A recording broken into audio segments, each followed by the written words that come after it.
Chapter 1. Hampscombe, Texaco sat on number 93 just north of Arnett, a pissant at 4th Street Burg about 110 miles from Houston.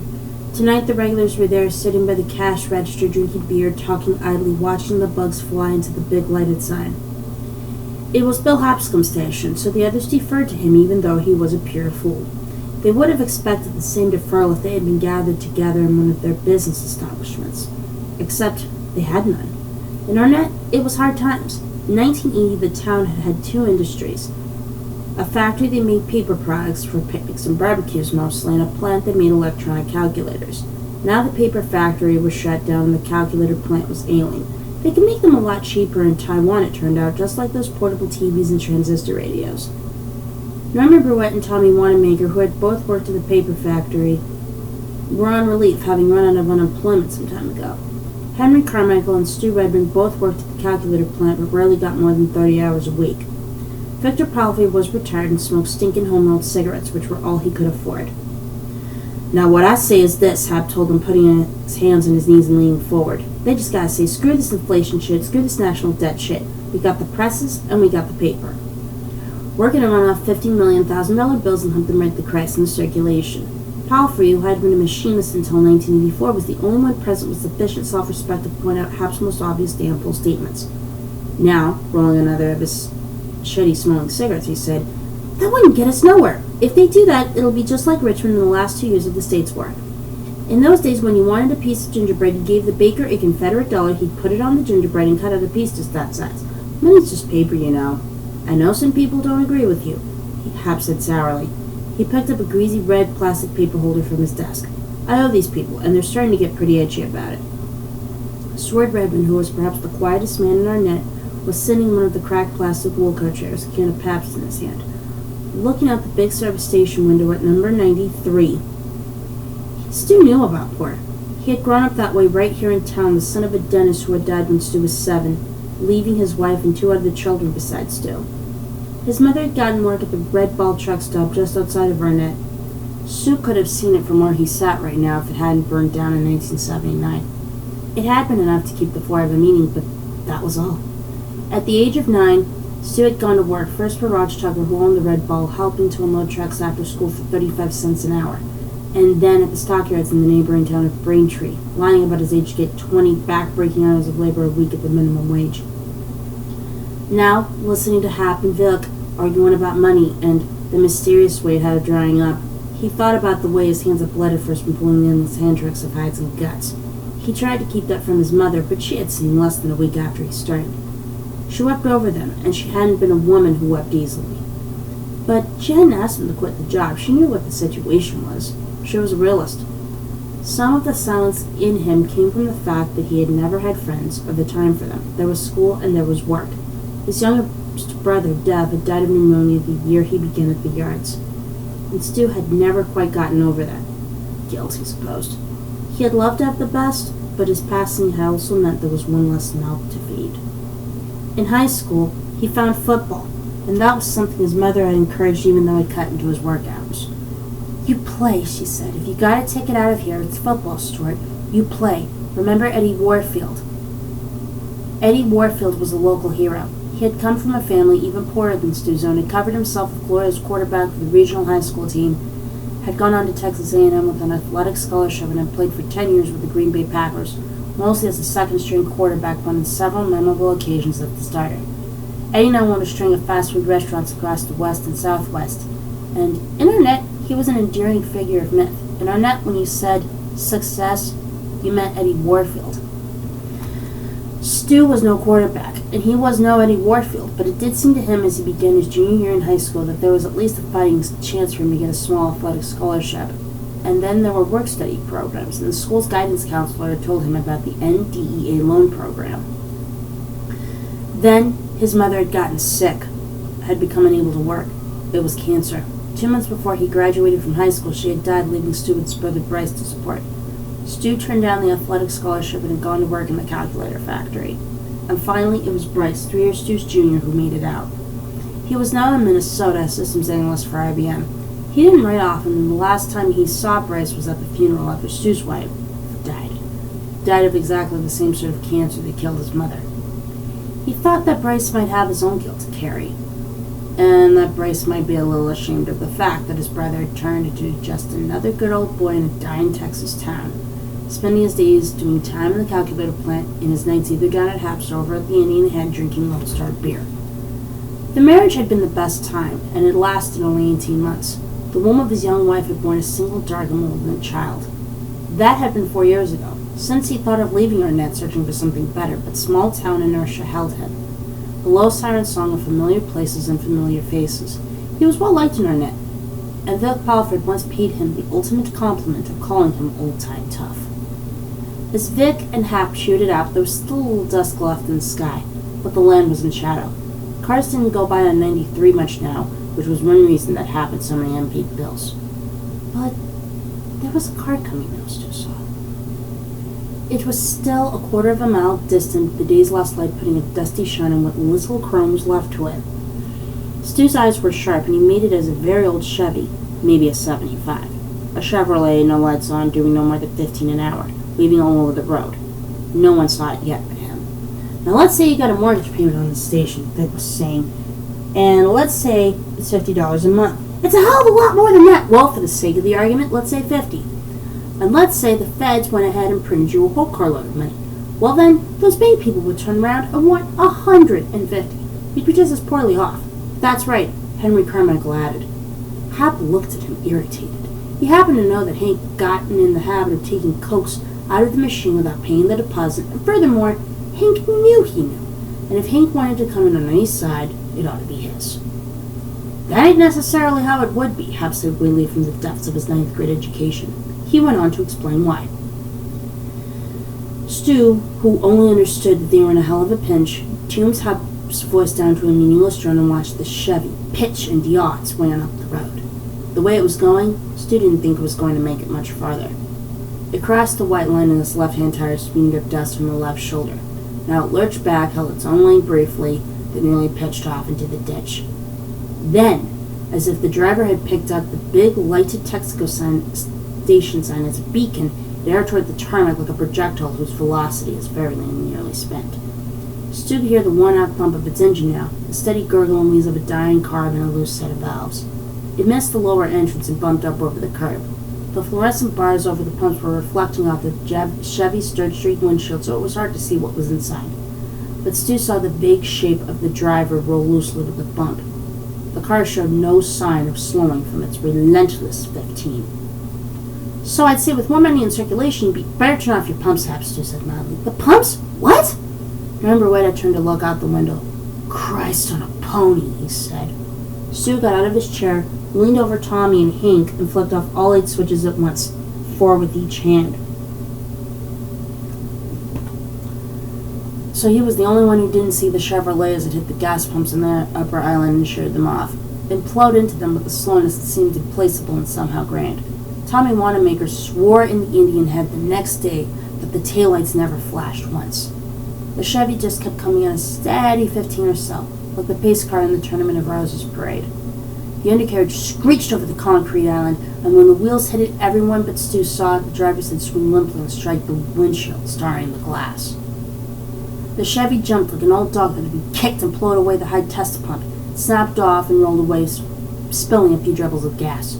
The nozzle came unhooked and lay glittering under the fluorescence.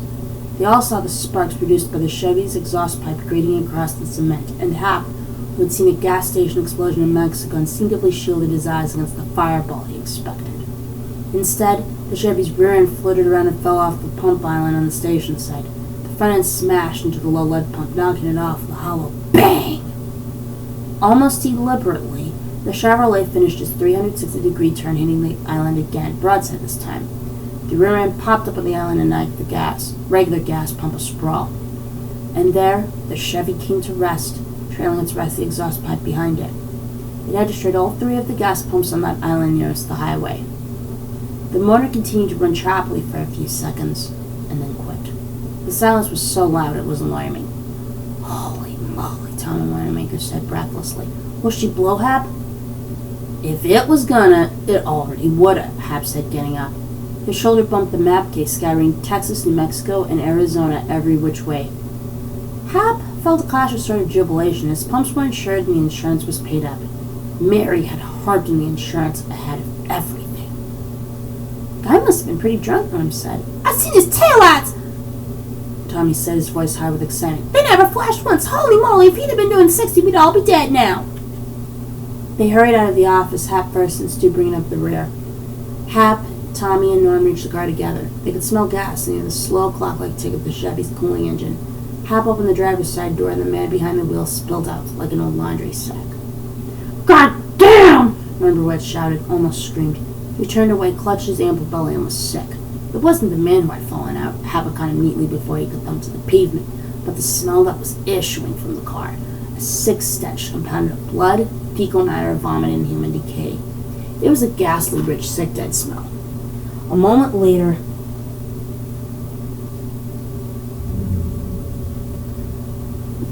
Hap turned away, dragging the driver by the armpits. Tom hastily grabbed the dragging feet, and he and Hap carried him into the office. In the glow of the overhead fluorescence, their faces were cheesy-looking and revolted. Hap had forgotten about his insurance money. The others looked into the car, and then Hank turned away, one hand over his mouth, pinky sticking off like a man who has just raised his wine glass to make a toast. He drove to the north end of the station's lot and let his supper come up. Vic and Sue looked into the car for some time, looked at each other, and then looked back in. On the passenger was a young woman, her shift dress hiked up high on her thighs. Leaning against her was a baby girl about 3. They were both dead. Their necks had swelled up like inner tubes, and the flesh there was a purple-black color like a bruise. The flesh was puffed up under their eyes, too, they looked, Vic later said, like those baseball players who put lamp-black under their eyes to cut the glare. Their eyes bulged sightlessly. The woman was holding her daughter's hand. Thick mucus had run from their noses and was now clotted there. Flies buzzed around them, lighting in the mucus crawling in and out of their open mouths. Stu had been in the war, but he had never seen anything so terribly pitiful as this.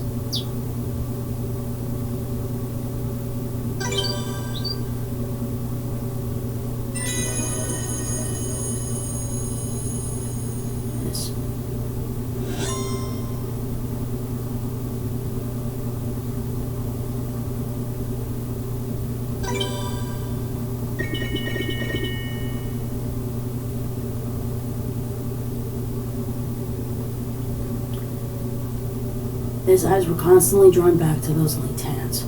He and Vic backed away together and looked blankly at each other. Then they turned to the station. They could see Hap jarring frantically into the payphone. Norm was walking toward the station behind them, throwing glances at the wreck over his shoulder. The Chevy's driver's side door stood sadly open. There was a pair of baby shoes dangling from the rearview mirror. Hank was standing by the door, rubbing his mouth with a dirty handkerchief. Jesus, Stu, he said unhappily, and Stu nodded. Hap hung up the phone. The Chevy's driver was lying on the floor. Ambulance will be here in 10 minutes. Do you fear they're... He jerked his thumb at the Chevy. They're dead, okay? Vic nodded. His lying face was yellow pale, and he was sprinkling tobacco all over the floor as he tried to make another of his shitty-smelling cigarettes. They're the 2 deadest people I've ever seen. He looked at Stu, and Stu nodded, putting his hands in his pockets. He had the butterflies. The man on the floor moaned thickly in his throat, and they all looked down at him. After a moment, when it became obvious that the man was speaking, or trying very hard to speak, Hap knelt beside him. It was, after all, a station.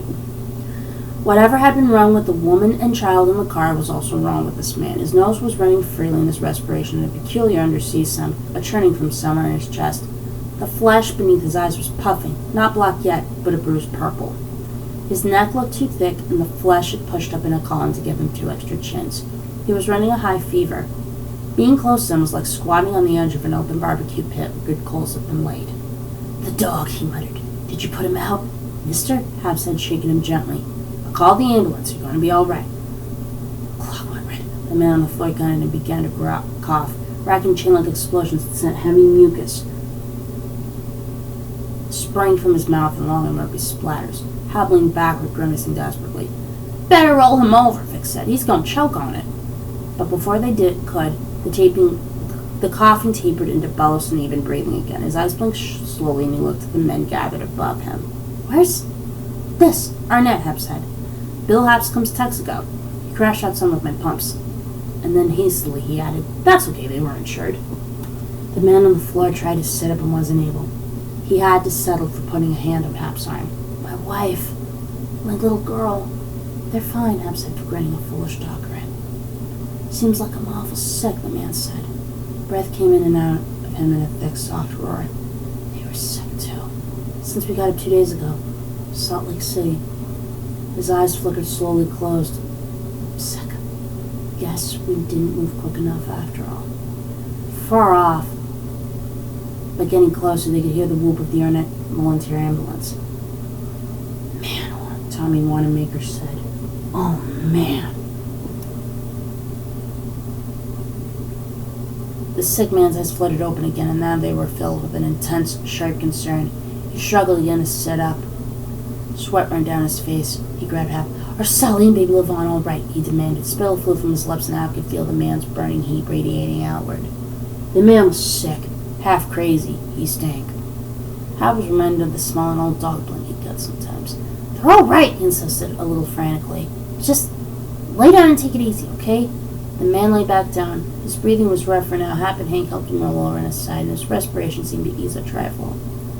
"I felt pretty good until last night," he said, coughing, but all right. "Woke up with it in the night. Didn't get away quick enough. Is baby Levon okay?" The last trailed off into something none of them could make out. The ambulance siren warbled closer and closer. Stu went over to the window to watch for it. The others remained in a circle around the man on the floor. "What's he got, Vic? Any idea?" Hap asked. Vic shook his head. "Don't know." "Might have been something they ate," Nordenbroad said. "That car's got a California plate. They was probably eating on a lot of roadside stands, Maybe they had a poisoned hamburger. It happens." The ambulance pulled in and skirted the wrecked Chevy to stop between it and the station door. The red light on top made crazy, sweeping circles. It was full dark now. "Give me your hand and I'll pull you up out of there," the man on the floor cried suddenly, and then was silent. "Food poisoning," Vic said. "Yeah, that could be. I hope so, 'cause what?" Hank asked. "'Cause otherwise it might be something catching." Vic looked at them with troubled eyes. "I seen cholera back in 1958 in Unijalis, and it looked something like this." 3 men came in, wheeling a stretcher. "Help!" one of them said. "You're lucky you didn't get your scraggy ass blown to Kingdom Come. This guy, huh?" They broke it apart to let them through. Billy Vadakar, Monty Sullivan, Carlos Ortega. Men they all knew? "There's 2 folks in that car." Hap said, trying to blood you a second. "Woman and a little girl, both dead." "Holy crow, you sure?" "Yeah. This guy, he don't know. You want to take him to Braintree?" "I guess." Monty looked at him bewildered. "What do I do with the 2 in the car? I don't know how to handle this, Hap." "Stu can call the state patrol." "Mind if I ride him with you?" "Hell no." They got the man onto the stretcher, and while they ran him out, Hap went over to Stu. "I'm going to ride into Braintree with that guy. Would you call the state patrol?" "Sure." "And Mary, too. Call and tell her what happened." "Okay." Hap trotted out to the ambulance and climbed in. Billy Varicker shut the doors behind him and then called the other 2. They had been staring into the wrecked Chevy with dread fascination. A few moments later, the ambulance pulled out, siren warbling, red dome light pulsing blood shadows across the gas station's tarmac. Stu went to the phone and put a quarter in. The man from the Chevy died 20 miles from the hospital.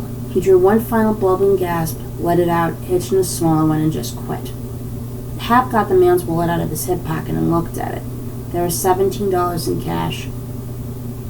A California driver's license identified him as Charles D. Campion. There was an army card and pictures of his wife and daughter encased in plastic. Hap didn't want to look at the pictures. He stuffed the wallet back into the dead man's pocket and told Carlos to turn off the siren. It was 10 after 9.